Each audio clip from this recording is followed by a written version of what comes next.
श्रीपादराजं शरणं प्रपद्ये. अध्याय 5.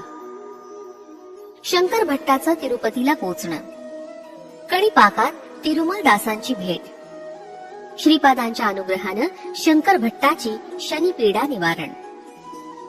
मी माझ्या प्रवासात परमपवित्र तिरुपती महाक्षेत्रास आलो. माझ्या मनात केव्हाही न अनुभवलेल्या शांतीचा अनुभव आला. तिरुपती महाक्षेत्रातील पुष्करणीचं स्नान करून श्री व्यंकटेश्वराचं दर्शन घेतलं. मंदिराच्या अंगणातच ध्यानस्थ झालो. ध्यानात श्री व्यंकटेश्वरांना स्त्री मूर्ती स्वरूपात पाहिलं. बाल त्रिपुर सुंदरी या रूपात पाहिलेली मूर्ती थोड्या क्षणातच परमेश्वराच्या रूपात बदलली आणि थोड्या वेळानं महाविष्णूच्या रूपात बदलली. ध्यानात असतानाच काही वेळानं ती मूर्ती 14 वर्षाचं वय असलेल्या अतिसुंदर काया धारण केलेल्या बालयतीच्या रूपात प्रकट झाली. त्या बालयतीची दृष्टी अमृतमय असल्याचं जाणवलं. नेत्रद्वयातून हजारो मातेच्या वात्सल्यानुरागाची जणू वर्षाच होत होती. एवढ्यातच त्या बालयतीजवळ काळ्या रंगाचा एक कुरूप माणूस पोचला. तो त्या बालयतीस म्हणाला, श्रीपाद श्री वल्लभ प्रभू, आपण साऱ्या जगाचं नियंत्रण करणारे आहात. तुमचा भक्त असलेल्या शंकर भट्टाला आजपासून 7:30चा प्रारंभ होतोय. या विश्वात अनेक प्रकारचे कष्ट आहेत, ते मी त्याच्या अनुभवास आणीन. प्रभूंच्या आज्ञेसाठी इथे उभा आहे. करुणासागर प्रभू म्हणाले, अरे शनेश्वरा, तू कर्मकारक आहेस. जीवांना कर्म फलितांचे अनुभव करून त्यांना कर्मविमुक्त करवतोस. तू तुझ्या धर्माला अनुसरून कर्तव्य कर. आश्रित जनांचं रक्षण करणं ही माझी प्रतिज्ञा आहे. म्हणून शंकर भट्टाला मी तुझ्यापासून झालेल्या कष्टकाळात सहाय्य करून कशी सुटका करून देतो ते तू बघ. श्रीपाद महाराज आणि शनेश्वराचं असं संभाषण झाल्यावर दोघंही माझ्या ध्यानातून निघून गेले. परंतु नंतर भगवान मूर्तीचं ध्यान करणं कठीण झालं.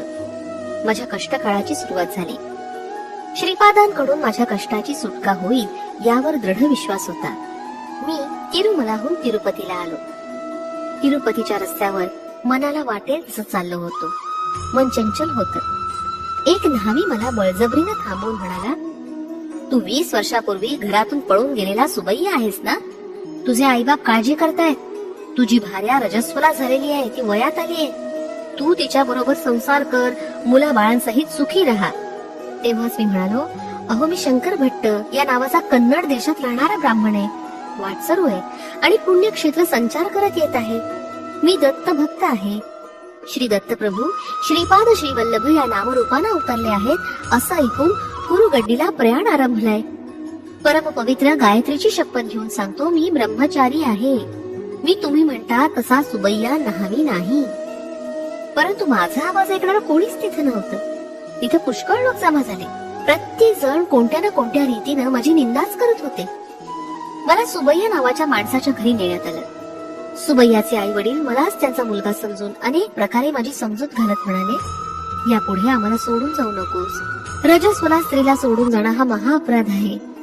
त्यातील एक माणूस म्हणाला, सुबैया दाढी आणि मिशाने झाकला गेलाय. याचे क्षौर कर्म केल्यास त्याला पूर्वीची कळा येईल. मी सुबैया नाही असं अनेकदा सांगितलं, परंतु माझं ऐकणारं कोणीच नव्हतं. बळजबरीनं माझा क्षौर कर्म करण्यात आलं. गुळगुळीत गुंडू केला. दाढी मिशा पण काढून टाकल्या. माझ्या गळ्यातील पवित्र यज्ञोपवीत सुद्धा काढून टाकलं. माझ्यासाठी त्यांच्या माहितीतल्या एका भूत वैद्याला बोलवण्यात आलं. त्यानं चित्र विचित्र अशी वेशभूषा केली होती. त्याच्या भयंकर दृष्टीनंच माझ्या हृदयात कापरं भरलं. मला बांधून चाकून माझ्या डोक्यावर वार केला गेला. त्यावर लिंबाचा रस आणि विविध प्रकारचे रस ओतले गेले. मला तो त्रास सहन होत नव्हता. हा सगळा छळ झाल्यावर सुबैयाला ब्राह्मण भूतानं पछाडलं आहे, म्हणून हा जानवे धरून मंत्र बरळतोय असा निर्णय घेण्यात आला. तिरुपतीत असलेले ब्राह्मण सुद्धा स्तब्धच झाले होते. ह्या नगरात आलेला वाटसरू सुबैयाच आहे. त्याला एका ब्रह्म राक्षसानं बांधलं आहे असंच ते समजले. मला त्या गावातील मोठ्या श्रेष्ठ ब्राह्मणांकडे नेलं गेलं. मी कन्नड देशीय स्मार्त ब्राह्मण आहे, भारद्वाज गोत्राचा आहे. नमक चमक मला येतं, संध्या वंदन पण करतो असं माझ्या सांगण्यावर त्यांचा विश्वासच नव्हता. सुबैयास एका कन्नड ब्राह्मण भूतानं झपाटलंय. त्यासाठी योग्य चिकित्सा करून परत पूर्वीसारखं करावं असं त्या श्रेष्ठ ब्राह्मणांनी सांगितलं. नावानं झालेल्या त्रासानं मी चक्रावून गेलो. माझं रुदन केवळ अरण्य रुदनासारखंच झालं. शुद्धीवर आलो तेव्हा माझ्या समोर माझ्यासारखाच काळं तेज असलेला एक विकृत आकाराचा माणूस बसलेला आहे असं मला वाटलं. तो माझ्याशी काही न बोलता माझ्यात समावून गेला, माझ्याशी तदाकार झाला. 7.5च्या प्रभावानं 7.5 वर्ष माझा कष्ट काळ आहे याची कल्पना मला आली. श्रीपाद श्री वल्लभच या कष्टाच्या काळात माझं रक्षण करतील असा मला दृढ विश्वास होता. तेवढ्या तापात सुद्धा मी मनात श्रीपाद श्री वल्लभांचं नामस्मरण करत होतो. श्री चरणांचं नामस्मरण केल्याबरोबर माझा त्रास कमी होण्यास सुरुवात झाली. भूतवैद्य मात्र कोंबड्या बकऱ्यांची बळी देत चित्रविचित्र पूजा करत होता. मला मात्र पथ्याचा आहार दिला होता.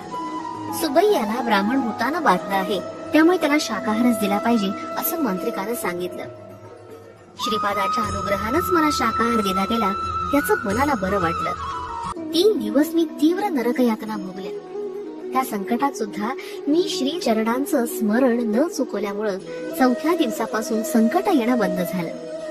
ते लोक माझ्या शरीरावर चित्र विचित्र असे प्रयोग करत होते. मांत्रिक मधून मधून चापकानं मारत होता.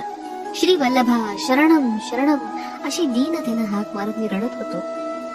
श्री दत्ताची अनन्य भक्तीनं सेवा करणाऱ्याला ही अशी नरक बाधा कशी असते याचं मला आश्चर्य वाटत होतं. तेवढ्यातच विचित्र घडलं. माझ्या शरीरावर चापकाचा मार बसला खरा, परंतु मला किंचित सुद्धा त्रास झाला नाही. तेव्हा मांत्रिकच रडू लागला. तो मला मारत होता, पण त्याच्या माराचा त्रास त्यालाच होत होता. हे कसं घडतं हे त्याला समजत नव्हतं. तो माझ्याकडे वेडसर नजरेनं पाहत होता. मी मात्र ही श्रींचीच लीला आहे असं समजून हसलो. मी पथ्याचंच जेवण जेवत होतो, परंतु ते सुद्धा मला मधुर वाटत होतं. मी पोटभर जेवण्यास सुरुवात केली. जेव्हा श्रीपादांच्या अनुग्रहाचा प्रसाद समजून जेवत होतो. तो मांत्रिक मात्र त्याच्या आवडीचे कोंबडे बकऱ्या खात असला तरी त्याला ते मात्र विषासारखंच भासत होतं. त्याची तब्येत पण क्षीण होत होती. तो मला त्रास देण्याचं सोडून केवळ मंत्र पूजा वगैरे करून वेळ घालवित होता. माझा इलाज सुरू झाल्यापासून 5व्या दिवशी त्याचं घर जळून गेलं. त्या घरात अग्नी नव्हताच, तरी सुद्धा सगळ्यांच्या देखतच अग्नी प्रकट झाला आणि क्षणातच सगळं राख झालं. 6व्या दिवशी तो खिन्नतेनं सुबैयाच्या घरी येऊन म्हणाला, सुबैयाला लागलेलं ब्राह्मणभूत मांत्रिक होतं. त्यानं माझ्या घराला मांत्रिक प्रयोगानं दग्ध केलं. वेताळ वगैरे अनेक शूद्र शक्तींना प्रसन्न करण्यास अनेक प्रकारच्या पूजा कराव्या लागतील. त्यासाठी अधिक धनराशी लागेल असं त्यानं सूचित केलं. मंत्रतंत्राचा काहीच उपयोग नव्हता. मांत्रिक धनाच्या आशेनं असं वागत होता हे मला माहिती होतं. विधीचं विधान मानून मान खाली घालून सुबैयाच्या पत्नीला माझीच पत्नी म्हणून स्वीकार करण्याची वेळ आल्यास त्याच्यापेक्षा अधिक लाजिरवाणी परिस्थिती काय असणार? त्यापेक्षा मोठा विश्वासघात कोणता असू शकतो याची मला खंत वाटली. विधी माझ्या जीवनाशी एवढ्या क्रूरतेनं का खेळते मला समजत नव्हतं, उलगडत नव्हतं. माझं काळीच कापत असल्याचा अनुभव येत होता. मी सुबैयांच्या आई बापांना म्हणालो, माझे मायबाप, तुमच्या सर्व स्थावर संपत्तीची विक्री करून या मंत्रिकाच्या मायाजाळात पडू नका. माझी तब्येत चांगलीच आहे. मी तुम्हाला आई बापांसारखंच मानतो. तेवढ्यावरच मला मांत्रिकापासून मुक्ती मिळाली. सुबैयाचे आई वडील अत्यानंदित झाले. त्यांच्या डोळ्यातील आनंद पाहून माझे डोळे पण ओले झाले. परस्त्री माते समान असते, म्हणून येणाऱ्या संकटातून माझी रक्षा करावी, धर्मभ्रष्ट होऊ देऊ नये अशी अत्यंत दीनपणे मनातल्या मनातच श्रीपादांची प्रार्थना करत होतो. माझा इलाज सुरू झाल्यावर 8व्या दिवशी माझी सेवा करणाऱ्या सुबैयाच्या पत्नीला बघून म्हणालो, माझ्या बाबतीत तू काय समजतेस? मी खरा सुबैयाच आहे यावर तुझा विश्वास आहे का? त्यावर ती म्हणाली, मी 2 वर्षाची असताना माझं लग्न झालं. आता माझं वय 22 वर्ष आहे. आपण माझे पती आहात की नाही हे त्या परमेश्वरालाच माहिती, दुसऱ्या कोणालाही माहिती नाही. नूतन यौवनात पदार्पण केलेल्या पत्नीस पाहून पुरुष स्थिर राहू शकत नाही. आपण इतका त्रास सहन करीत असताना सुद्धा मला पत्नी या नात्यानं स्वीकारलं नाही, स्पर्श केला नाही. हे सगळं उत्तम संस्कार असणाऱ्याला शक्य आहे. तुमच्याविषयी मला कसलीच भावना नाही. मी कुळाचाराला अनुसरूनच धर्मानच जीवन कंठायचं ठरवलंय.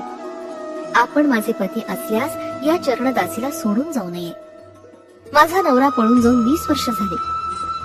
माझा विवाह बालपणातच झाला, तो मला नकळतच. या कारणास्तव तुम्ही मला आपली पत्नी म्हणून स्वीकार करू शकता. मी तुमच्या मार्गदर्शनाखालीच राहील. तुम्ही नेहमी स्मरण करता त्या श्रीपाद श्री वल्लभांचं स्मरण करीन. त्या सद्गुरूंच्या चरणी या जटिल समस्येचं धर्मसंमतीपूर्वक निवारण करावं अशी मी प्रार्थना करेन. तिचं वक्तव्य मला युक्तिसंगत असल्यासारखं वाटलं. मी म्हणालो, श्रीपाद श्री वल्लभ साक्षात दत्तप्रभूच आहे. या कलियुगात त्यांनी अवतार घेतलाय. प्रस्तुत ते कुरवपुरातच आहेत. आपल्या भक्तिभावास अनुसरून त्यांचं वर्तन असतं. श्रीपाद श्री वल्लभांना सद्गुरु या रूपानं स्मरण केल्यास सद्गुरु सारखेच अनुभव येतात. परमात्मा या रूपानं स्मरण केल्यास तेच परमात्मा आहेत असं सिद्ध करतात. तू सुद्धा श्रीपाद श्री वल्लभांचं स्मरण कर. अचूक कर्तव्याचा बोध होईल. सगळ्यांना आनंदमय परिणाम लाभतील.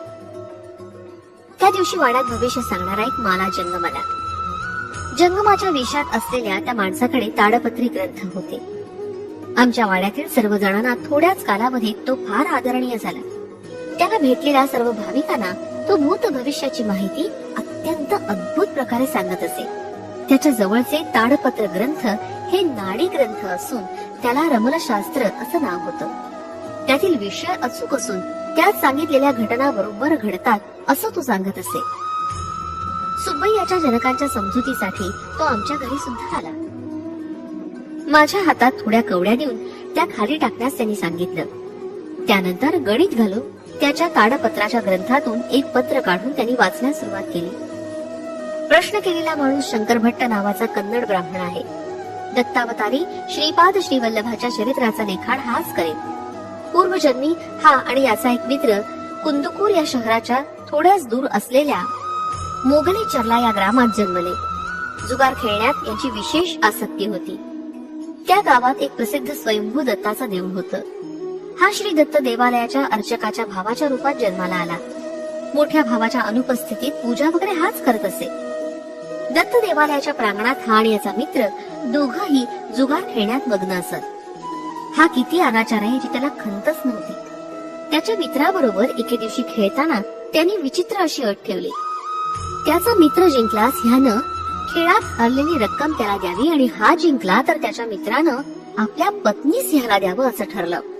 या कराराला साक्ष म्हणजे हे दत्त प्रभूच आहेत असं मानून प्रमाण करून जुगार खेळण्यास सुरुवात केली.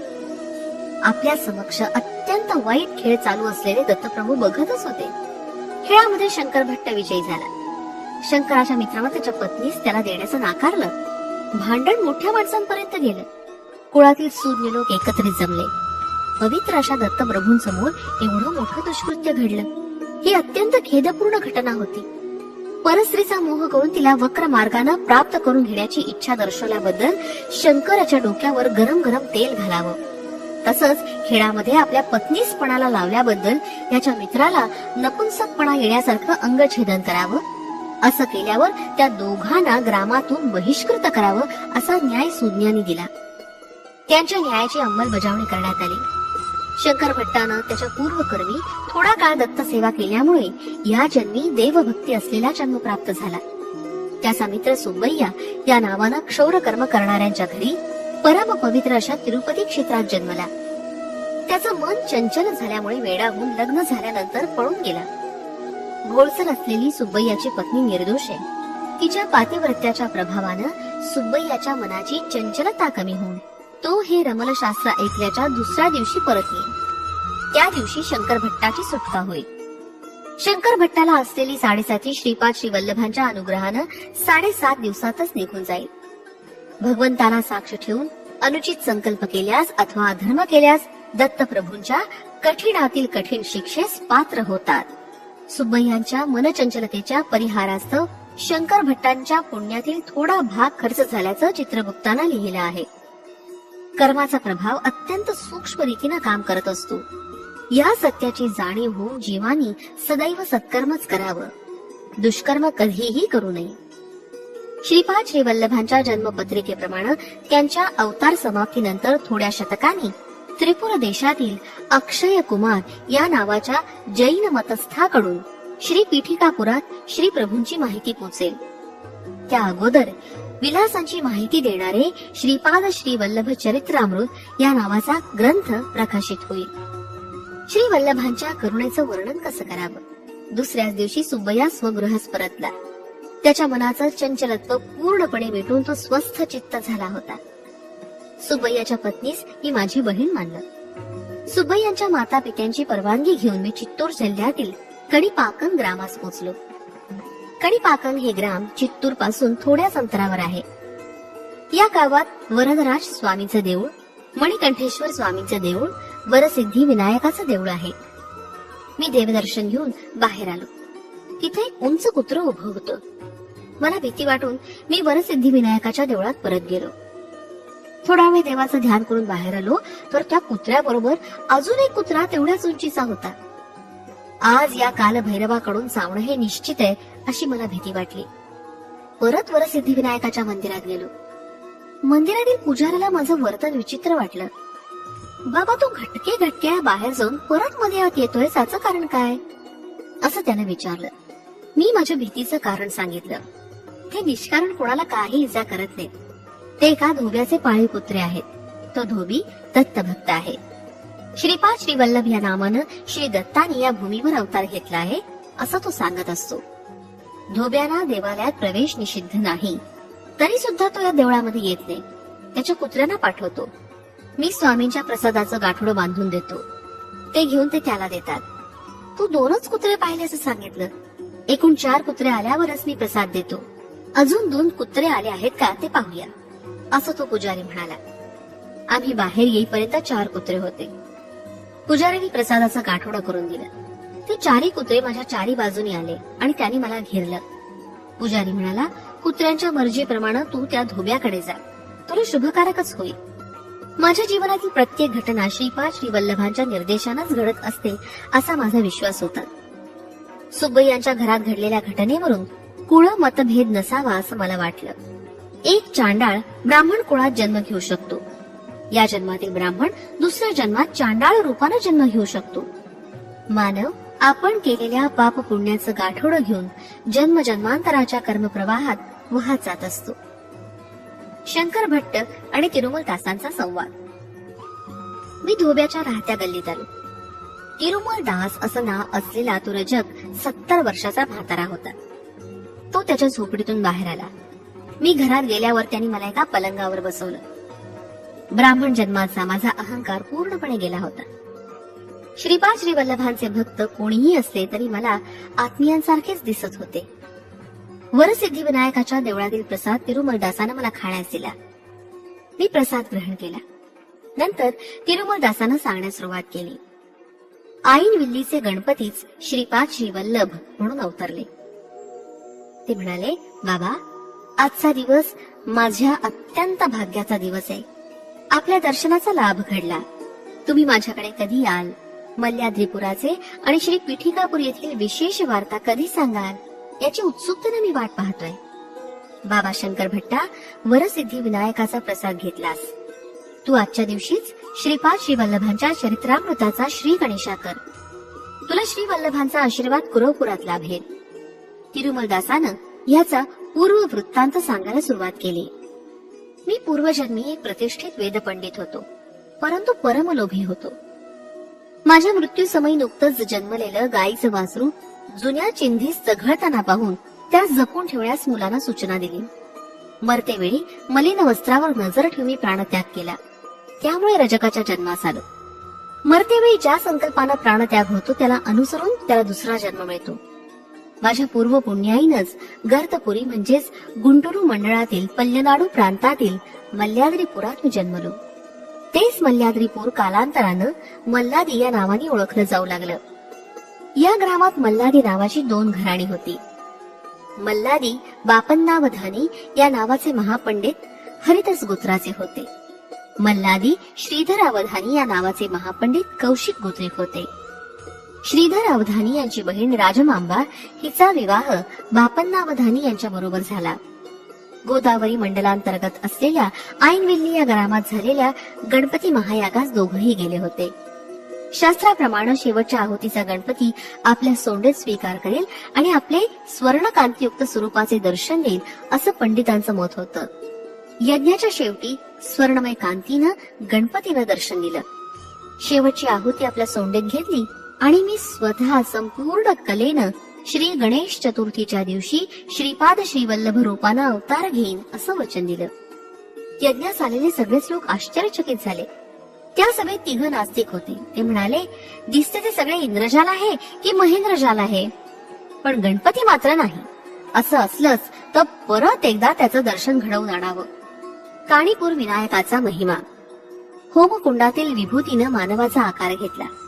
त्यानंतर ती महागणपती स्वरूपात रूपांतरित झाली. ते रूप बोलू लागलं, मूर्खानो, त्रिपुरासुराच्या वधाच्या वेळी शिवानं बली चक्रवर्तींचा निग्रह करण्यापूर्वी तसंच शिवाचं आत्मलिंग घेऊन जाणाऱ्या रावणास विरोध करते वेळी भगवान विष्णूंनी महिषासुराचा वध करण्याच्या समयी पार्वतीनं भूभार घेण्यापूर्वी आदिशेषानं सर्व सिद्धी सिद्ध होण्यापूर्वी सिद्ध मुनींनी प्रपंचावर विजय साधण्याच्या निमित्तानं मन्मथानं याचप्रमाणे सकल देवतांनी माझी आराधना करून अभिष्ट प्राप्त केलं. सगळ्या शक्तींचं मीच भंडार आहे. मी सर्व शक्तिमान आहे. राक्षस शक्ती सुद्धा माझ्यामध्येच आहे. सर्व विघ्न करता मीच, सर्व विघ्न हरता सुद्धा मीच आहे. दत्तात्रेय म्हणजे कोण समजला? हरिहर पुत्र असलेला धर्मशास्त्रात तोच. विष्णू रूपात ब्रह्मारुद्र रूप विलीन झालं तेच दत्त रूप होय. धर्मशास्त्रा रूपात गणपती, षण्मुख रूप विलीन झालेलं हे रूप सुद्धा दत्त रूपच आहे. दत्तात्रेय हे सर्व काळ त्रिमूर्ती स्वरूपच असतात. श्रीपाद श्रीवल्लभ रूपात महागणपती असल्यानं गणेश चतुर्थीच्या दिवशीच त्यांचा अवतार होईल. त्यांच्या मते सुब्रह्मण्याचं तत्व असल्यानं ते केवळ ज्ञान अवतार म्हणून ओळखले जातील. धर्मशास्त्र तत्वामुळे ते रूप समस्त धर्मकर्माचे आदी आणि मूळ असं समजलं जाईल. हा अवतार माता पित्यांच्या संयोगाचं फळ नसेल, ज्योती स्वरूपच मानवाकृतीचं रूप घेईल. श्री गणपती पुढे म्हणाले, मी तुम्हाला शाप देत आहे. सत्य स्वरूप पाहून सुद्धा ते असत्य आहेत असं म्हणाला. त्यामुळे तुमच्यापैकी एक आंधळा जन्मेल. सत्य स्वरूपाची प्रशंसा न करता टिंगल केल्यामुळे तुमच्यापैकी एक मुका जन्मेल. एवढा जनसमुदाय निजभक्त त्या सत्याच्या बाबतीत सांगत असता दुर्लक्ष करून न ऐकल्यामुळे तुमच्यापैकी एक बहिरा जन्मेल. तुम्ही 3 बंधुरूपाने जन्माल. माझ्या स्वयंभू मूर्तीचं दर्शन घेतल्यावरच तुम्ही दोषरहित व्हाल. बाबा, ते 3ही या काणीपुरात भावंडांच्या रूपात जन्मले. त्रिमूर्तींना दूषण दिल्यास घोर अनर्थ होतो. ही 3 भावंड 1 एकर जमिनीत याच ग्रामात उत्पन्न काढीत असत. त्या शेतात पायथ्याला एक विहीर होती. मोटेच्या सहाय्यानं पिकांना पाणी देण्याची सोय केली होती. एका वर्षी दुष्काळ पडला. जमिनीतलं पाणी वाळून गेलं. एके दिवशी विहिरीत असलेलं सारं पाणी खर्च झालं. फावडा घेऊन 3ही वाळू काढण्याच्या प्रयत्नात होते. त्या पाण्याखालील भागात असलेल्या दगडावर फावडा लागून रक्ताचा फवारा वर आला. रक्त हाताला लागल्यानं मुक्याला वाचा फुटली. पाणी सुद्धा विहिरीत यथाविधी भरू लागलं. पाण्याच्या स्पर्शानं बहिऱ्याचा दोष गेला. 3ऱ्या आंधळ्यानं त्या पाण्यातील दगडाला स्पर्श केल्यामुळे त्याचं अंधत्व नाहीसं झालं. त्या स्वयंभू विनायकाच्या दगडी मूर्तीच्या डोक्यावर फावडा लागून रक्तस्रावास आरंभ झाला. ती स्वयंभू मूर्ती बाहेर काढण्यात आली. त्या वरसिद्धी विनायकाची प्रतिष्ठापना करण्यास सत्य ऋषीश्वर असं नामांतर झालेले बापंदावधानी आणि त्यांचा मेव्हणा श्रीधरावधानी या ग्रामास आले होते. वरसिद्धी विनायक त्यानं म्हणाले, महाभूमीमधून या लोकात आलो. पृथ्वी तत्वावर अवतार घेतला. हे तत्व कालांतरानं अनेक रूपात रूपांतर होईल. जलतत्वात, अग्नितत्वात, वायुतत्वात, आकाश तत्वात माझं अवतरण झालेलंच आहे. ऐन विल्लीमध्ये तुम्ही केलेल्या महायज्ञातील भस्मानच हे रूप धारण केलं. नंतरच्या कर्तव्याचे आदेश देतो. श्रीशैल्यामध्ये कळा कमी आहे. सूर्यमंडळातील तेजाचा इथं शक्तिपात केला पाहिजे. तुम्ही श्रीशैल्यामध्ये शक्तिपात केल्याच्या दिवशीच गोकर्णामध्ये, काशीमध्ये, बदरीमध्ये, केदारामध्ये एकाच वेळी माझ्या विशेष अनुग्रहानं शक्तिपात होईल. श्रीपाद श्रीवल्लभांच्या अवतरणाचा समय निकट येतोय. श्रीधरा, तुझ्या घरचं नाव श्रीपाद म्हणून बदलत आहे. कौशिक गोत्रीत तुमचे वंशज आजपासून श्रीपाद या आडनावानं ओळखले जातील. बाबा शंकरा, मल्लेदीपुरातून सत्य ऋषीश्वर आणि श्रीधर पंडित पीठिकापुरात निवास करण्यास गेले. मी श्रीपाद श्री वल्लभांच्या अनेक बाणलीला पाहिल्या. उद्या मी तुला त्या सविस्तर सांगेन. माझ्या पहिल्या बायकोपासून मला एक मुलगा झाला. त्याचं नाव रविदास आहे. तो कुरवपुरात राहतोय. श्रीपादांची यथामतीनं सेवा करत असतो. मी श्रीपाद प्रभूंच्या आज्ञेनुसार काणीपुरातच दुसऱ्या पत्नी आणि मुलाबरोबर कुलवृत्तीला अनुसरून राहत आहे. तू श्री पीठिकापुरात अनेक महानुभावांना भेटशील. वेंकटप्पय्या श्रेष्ठी नावाच्या व्यक्तीस भेटशील तेव्हा अनेक महत्वाच्या विषयांबद्दल माहिती मिळेल. श्री श्रेष्ठींना श्रीपाद प्रभू वेंकटप्पय्या श्रेष्ठी या टोपण नावानं हाक मारित असत. श्री श्रेष्ठींच्या वंशावर श्रीपादांचा अभयहस्त आहे. वत्सवाई असं उपनाम असलेल्या नरसिंह वर्माला सुद्धा भेट. त्यांचा श्रीपादांशी घनिष्ठ संबंध आहे. तुझ्याकडून रचल्या जाणाऱ्या श्रीपादांच्या चरित्रास श्रीचरणांचा आशीर्वाद लाभेल.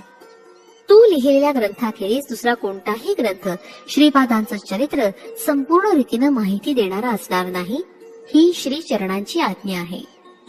श्रीपाद श्री वल्लभांचा जय जयकार. फलश्रुती, विघ्न दूर होण्यास, देवता कोपापासून मुक्ती.